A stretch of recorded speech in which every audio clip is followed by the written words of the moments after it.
Alors oui, c'est simple. Nous aurions aimé une communication publique qui aurait reposé sur la confiance et non sur la peur. Mais au lieu de cela, nous avons eu tout l'inverse.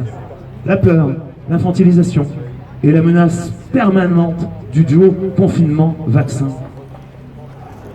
Alors étrange, c'est étrange comme cette question cruciale du traitement a été évacuée, a complètement disparu des radars. On a parlé quasi instantanément de vaccination. De cette vaccination qui ne sera pas obligatoire, mais qui le sera quand même. Vous avez parlé de ce découplage de la société auquel on est en train d'assister. Alors ça se passera via le passeport sanitaire, quel que soit le nom qu'on lui donnera. La Cour européenne des droits de l'homme, c'est d'ailleurs prononcé, là, c'était cette semaine. J'ai eu du mal à comprendre, même Maître Brouza, même Travialaret, ça se heurte. Pour la Cour européenne des droits de l'homme, qui je le rappelle sont 11 magistrats nommés et qui sont en grande partie financés par Gates et Soros. Je peux le dire en passant. Les démocraties, il est parfaitement normal dans une démocratie que le vaccin soit obligatoire.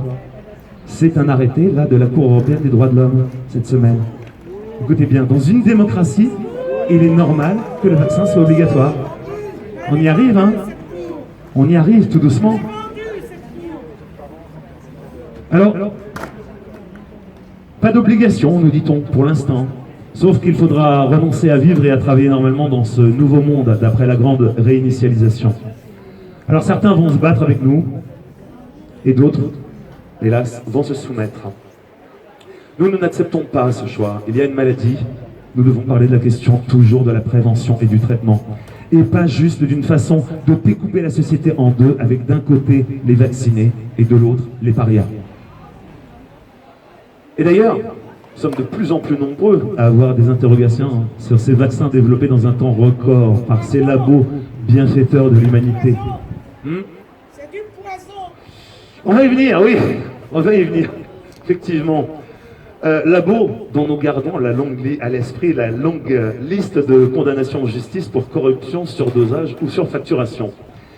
Et nos doutes sont alimentés ces derniers jours par les récits et témoignages sur les effets secondaires du vaccin AstraZeneca, pour l'instant. Un véritable roman feuilleton.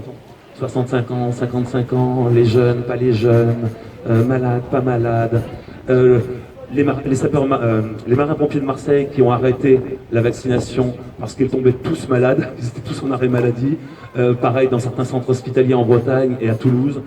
Donc des petites inquiétudes et un véritable roman feuilleton. On l'arrête un moment, on le reprend. C'est tout de même assez inquiétant que cette histoire AstraZeneca qui tourne au ridicule et qui devient même impossible à suivre et à comprendre. Alors, ce qui est clair, c'est qu'il y a des effets secondaires graves et des morts. Donc on se posera la question un jour de savoir si le remède n'était pas pire que le mal. Selon les chiffres, alors ça date d'hier soir, les chiffres donnés par l'ANSM qui nous dit qu'entre le 3 et le 8 avril, pas très long, 5 jours, il y a eu 4 décès et 9 cas de thrombose grave avec ce vaccin.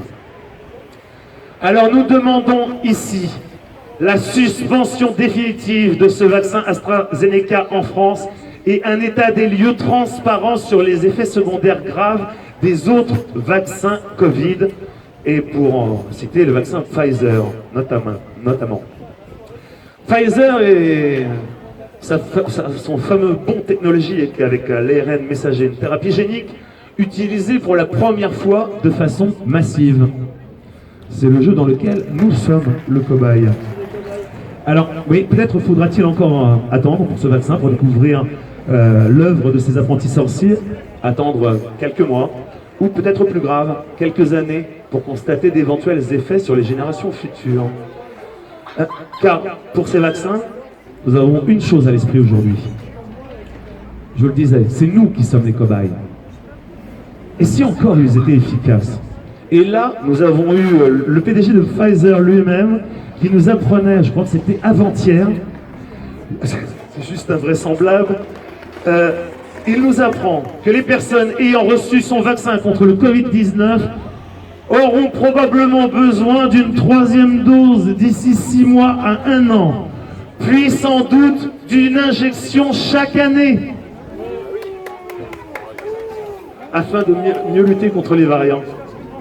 Alors nous serons ainsi non seulement des cobayes de ce vaccin qui est toujours en phase 3, il faut le rappeler, mais en plus des clients. Mesdames et messieurs, nous sommes à la fois cobayes et clients. Habituellement, les cobayes sont quand même payés. Là, c'est sans précédent. Nous sommes dans la phase 3, nous servons de test pour ces vaccins et on les achète quand même en plus.